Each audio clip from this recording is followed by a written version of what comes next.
Also, as a side note on just this particular vehicle, this is a California car, 91 Toyota, and it has this small little air take that comes off the airbox.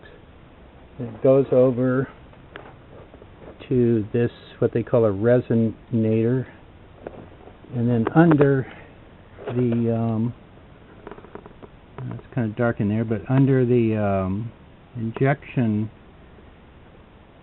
plenum there's a device that's in here that's called a PAIR, P-A-I-R reed valve, and apparently it's something like an engine pump where it injects air into the EGR some way.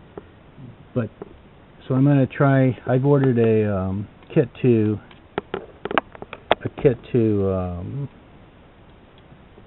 gasket kit for this intake manifold, so I might try and pull that intake manifold at some point and just look at these vacuum tubes that are on here. They must hook into the EGR valve there in the back someplace. And apparently that's only on a California car. So the easiest way I've found to get these cold air injector or the temp sensors out, which are down here, that's the cold temp that the wrench is on, is to take the wiring off, unplug the wiring, unplug the TPS, and then just push them back into this area and have the air tubing supply off at the same time. And that gives you enough room to get in here and get a big wrench on there to get them loose.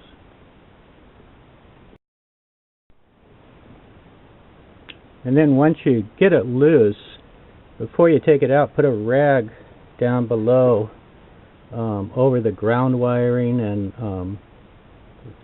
part of the front of the engine there to keep the antifreeze off it, because it can be corrosive sometimes to those parts getting in the wiring.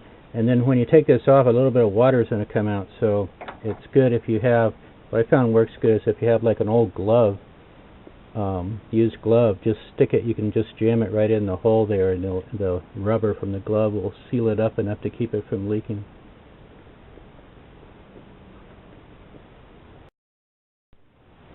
So you can see now I have that old glove in there, and it's just prevents it from leaking. The rubber will seal it around, so it just dripped out a little bit. And remember, you're letting air into your system right there, so you're going to have to burp it again probably after you get it back in.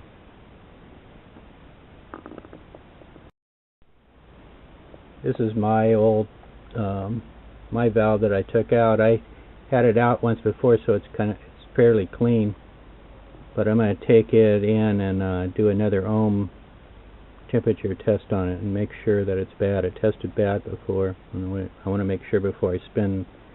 These things are pretty expensive. Spend the money on this. Okay, so this is going to be the test of this cold start sensor, and I've done this before. I just wanted to recheck it. So I got out some. This is just tap water, so I figure that's just cold as it's going to get. I found an old cup to put it in. Go slugs. And then I got my thermometer out. Actually, my thermometer for just medical use. I got it out and wiped it with alcohol, and it just disintegrated. Amazing. This stuff just falls. It just fall apart. So, and then it's just it's beeped back on, but it's just, you can't see it, but it's just got a weird little symbol in there. So I have a feeling it's probably not any good anymore. I checked the battery's fine. It's amazing they would make these out of something that can't get the name of that.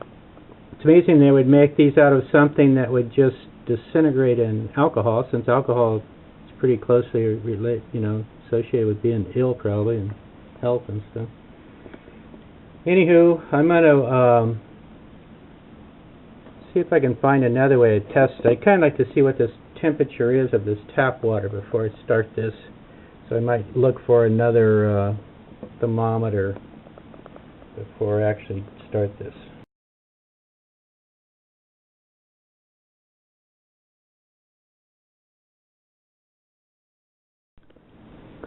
Okay, so here's what I've come up with. I got my garden, so actually I use it for humidity, but it says that it is 25 degrees Celsius, so that converts to 77 degrees Fahrenheit.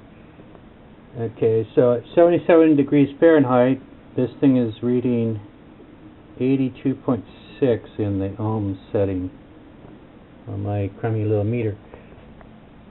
And looking at, I couldn't find any temperature ratings for these in the book.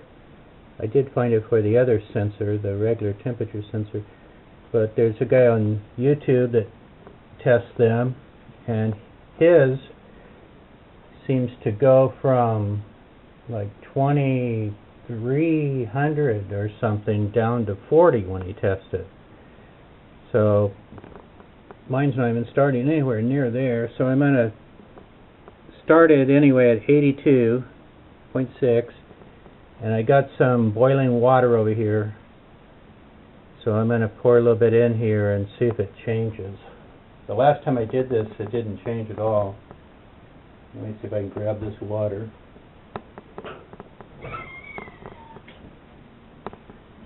Do it without scalding myself.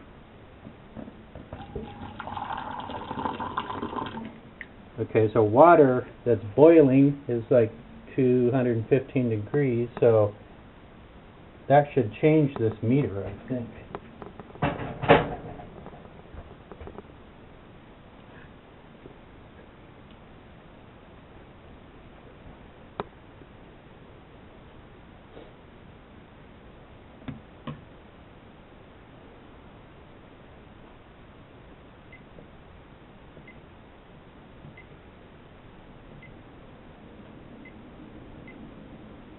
Try to find a reading here on this meter. It's just went into overload for some reason.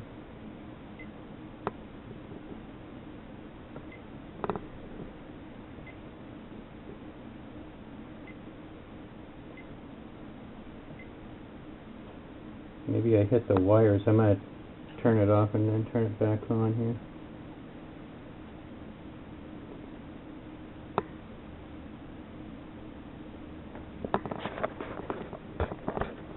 On this meter, if it says OL, it usually means it's like over the range of what it can read. Maybe this wire here now. Okay, I'll touch this. Okay, so it's changed. See, it's only changed, what's that, 1 degree, or 1 ohm? 1,000? So this is for the reason I thought before that it's bad. It's either bad or my meter is really screwed up.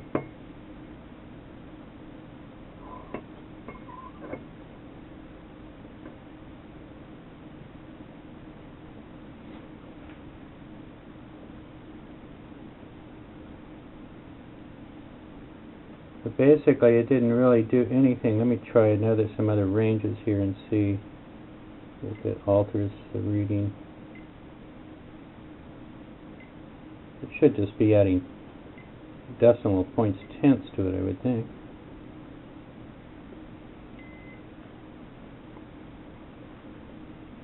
Yeah, so that's the reason I think that this sensor is bad.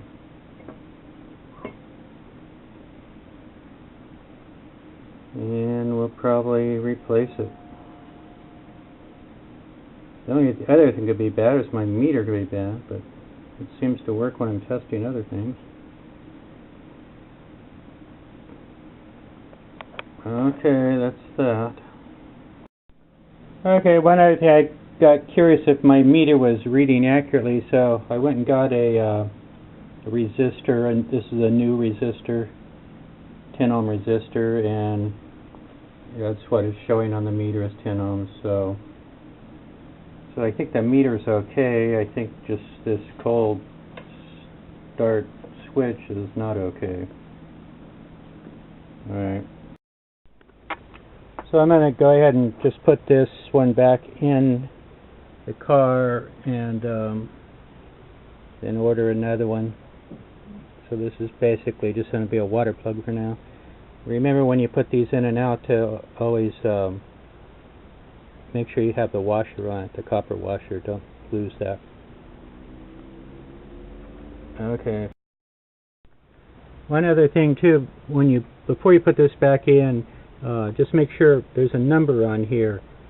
And this number is what you're going to need to get a new one.